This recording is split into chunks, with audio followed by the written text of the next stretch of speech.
सभी को नमस्कार। आज पुण्य समाजशास्त्र की क्लास में सभी का स्वागत एवं अभिनंदन। हम विभिन्न वैज्ञानिक विधियों की परिचर्चा को आगे बढ़ाते हुए आज हम परिचर्चा करेंगे अवलोकन विधि या ऑब्जर्वेशन मेथड की, जिसकी कुछ चर्चा हमने पूर्व के वीडियो में कर चुके हैं।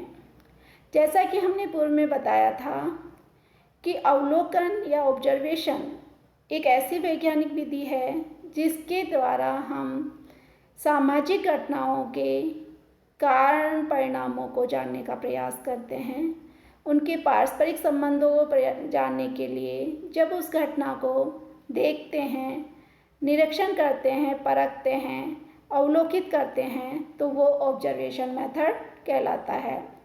ऑब्जर्वेशन मेथड की परिचर्चा में हमने पूर्व में इसकी विशेषताओं की चर्चा की थी और साथ ही इसके कितने प्रकार थे उसकी विस्तृत चर्चा की। इसके विभिन्न प्रकारों की चर्चा को आगे बढ़ाते हुए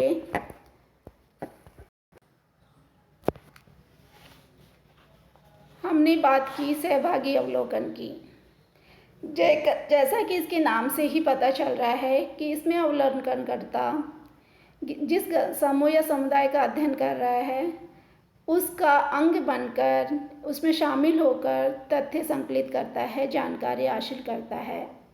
जिसका सबसे पहले प्रयोग यानी सहभागी अवलोकन शब्द जब समाजशास्त्र में सबसे पहले लिडमैन ने 1924 में प्रयुक्त किया, उन्होंने बताया कि जब हम तटस्थ और निष्पक्ष होकर किसी समूह या समुदाय का अंग बनकर उसके बारे में गहन और सूक्ष्म जानकारी प्राप्त करते हैं तो वही आपका सहभागी अवलोकन कहलाता है। और इसको समय समय पर विभिन्न समाजशास्त्रियों ने प्रयुक्त भी किया, जिसकी चर्चा हमने पूर्व में कर चुके हैं। इसी पर चर्चा में हम जब एक अन्य प्रकार की बात करते हैं तो वह है असहभागी अवलोकन। असहभागी अवलोकन ऐसा अवलोकन है जिसमें अनुसंधानकर्ता जिस समूह या समुदाय का अध्ययन कर रहा है उसका अंग नहीं बनता, यानी उसमें शामिल नहीं होता। वो दूर रहकर तटस्थ और निष्पक्ष होकर स्वतंत्र रूप से घटनाओं को देखता है और उन आंखों देखी घटनाओं को अपने अध्ययन में प्रयुक्त करता है। इस प्रकार के अवलोकन में चूँकि अनुसंधानकर्ता दूर से घटनाओं को देख रहा है तो ये संभावना रहती है कि वो पूर्ण रूप से तटस्थ रहेगा, निष्पक्ष रहेगा। साथ ही वो उन लोगों को प्रभावित भी नहीं कर रहा जिनसे का अध्ययन वो कर रहा है, यानी वो उन चीज़ों को अध्ययन कर रहा है जिनका उनको पता नहीं है, जिसका अध्ययन किया जा रहा है। यानी असहभागी अवलोकन एक ऐसा अवलोकन है कि जिसमें अवलोकनकर्ता उस समूह के जीवन का हिस्सा नहीं बनता, बल्कि एक वैज्ञानिक की भांति तटस्थ रूप से उन घटनाओं को या गतिविधियों को देखता है और फिर उनको संकलित करने का प्रयास करता है। किंतु असहभागी अवलोकन को लेकर समाज वैज्ञानिकों में विभिन्न प्रकार के मतभेद हैं। जैसे गुडे एंड हार्ट मानते हैं कि समाज विज्ञान में ऐसा कोई अवलोकन नहीं हो सकता जो पूर्ण रूप से यानी विशुद्ध रूप से असहभागी हो, यानी ऐसी संभावनाएं बहुत कम होती हैं कि हम कहीं ना कहीं जिस विषय या जिस समुदाय का हम अध्ययन कर रहे हैं उसमें हम शामिल ना हो। तो इस तरह की 100% असहभागी अवलोकन की संभावनाओं को नकारते हैं। किंतु यदि हम असहभागी अवलोकन को लेकर बात करें समाज विज्ञान में तो कुछ मनोवैज्ञानिक अध्ययनों में इस विधि का प्रयोग बहुत अच्छी तरीके से किया जाता है। जैसे हमें किसी बालकों की क्रिया विधियों का अध्ययन करना है, बालकों की क्रीड़ाओं का अध्ययन करना है कि वो किस तरह की गतिविधियाँ संपन्न करते हैं, तो उनको दूर से बैठकर हम उनका अध्ययन कर सकते हैं। इसी प्रकार से जब हम किसी ऊपरी भागों का अध्ययन कर रहा है, सतही चीज़ों का अध्ययन करना है, तब भी इस विधि का प्रयोग किया जा सकता है। यानी इस विधि के भी कुछ अपने गुण हैं जिनके कारण ये विधि भी एक प्रायोगिक विधि के रूप में प्रचलित मानी जाती है। इस विधि के जो गुणों की चर्चा करते हैं तो हम कह सकते हैं कि इसमें वस्तुनिष्ठता की अधिक संभावना रहती है, क्योंकि इसमें अवलोकनकर्ता दूर बैठकर निष्पक्ष रूप से घटनाओं को देखता है।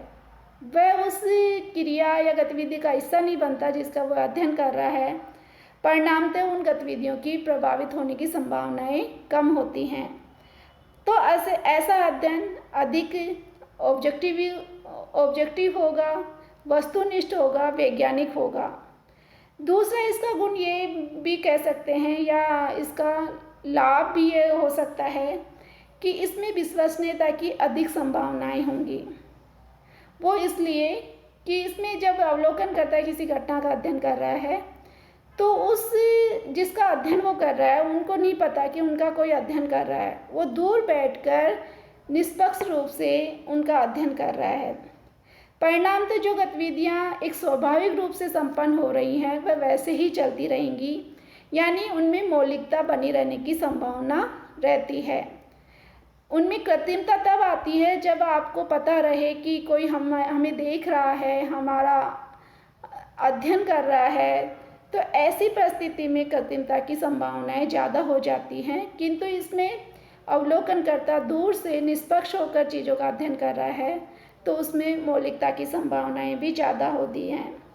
इसके साथ ही जब सहभागी अवलोकन और असहभागी अवलोकन की तुलना करते हैं तो हम कह सकते हैं कि असहभागी अवलोकन सहभागी अवलोकन की तुलना में कम खर्चीला होता है और अधिक सहयोगी प्रणाली के रूप में उभर कर आता है, क्योंकि इसमें आप एक दर्शक के रूप में चीज़ों का अध्ययन कर रहे हो तो एक स्वतंत्र रूप से अधिक इच्छा शक्ति के साथ उन चीज़ों को प्रस्तुत कर सकते हो।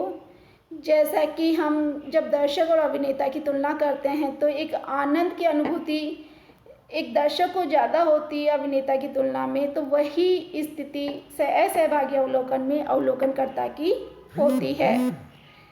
किंतु इसके साथ ही इसकी कुछ सीमाएं भी हैं जिसकी चर्चा करना भी आवश्यक है कि गुडे, जैसा कि मैंने पूर्व में चर्चा की, गुडे एंड हार्ट कहते हैं कि समाज विज्ञान में पूर्ण असहभागी अवलोकन संभव नहीं है। कहीं ना कहीं हमें कभी ना कभी उस समुदाय समाज या व्यक्ति के संबंधों का हिस्सा बनना पड़ता है तो जिसकी हमें जानकारी आवश्यक है। तो पहली चीज़ तो यही इसका कटाक्ष किया जाता है कि पूर्ण असहभागी अवलोकन समाज विज्ञानों में संभव नहीं है। साथ में दूसरी इसकी सीमाएं या दोष ये है कि इसके द्वारा जो हम जानकारी प्राप्त करते हैं वो सतही स्तर की होती हैं। हमें जब गहन और सूक्ष्म अध्ययन करना होता है तो उस परिस्थिति समूह घटना का हिस्सा बनना ही पड़ता है। तो इससे हम जैसी जानकारी जानते हैं वैसी जानकारी हमें नहीं मिल पाती।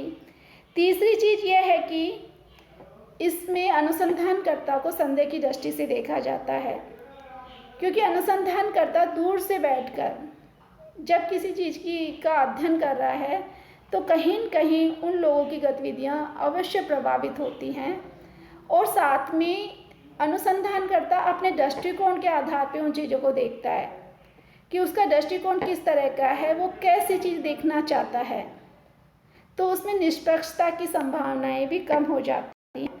और इसके साथ ही एक दोष और ये माना जाता है कि असहभागी अवलोकन में हम केवल मनोवैज्ञानिक चीज़ों का विश्लेषण कर सकते हैं, किंतु जब हम किसी मानवीय क्रियाओं का, मानवीय गतिविधियों का, मानवीय संबंधों का अध्ययन करना होता है तो असहभागी अवलोकन एक अपूर्ण विधि मानी जाती है।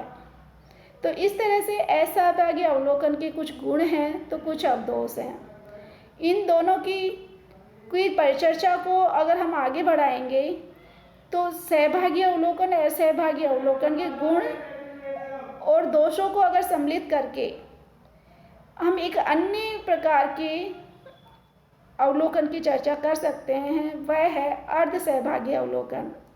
अर्ध सहभागी अवलोकन एक ऐसा अवलोकन है जिसमें सहभागी व असहभागी दोनों के गुण पाए जाते हैं और साथ में ही दोनों के दोषों को समाप्त करने का प्रयास किया जाता है, जिसकी परिचर्चा हम अगले वीडियो में करेंगे। धन्यवाद।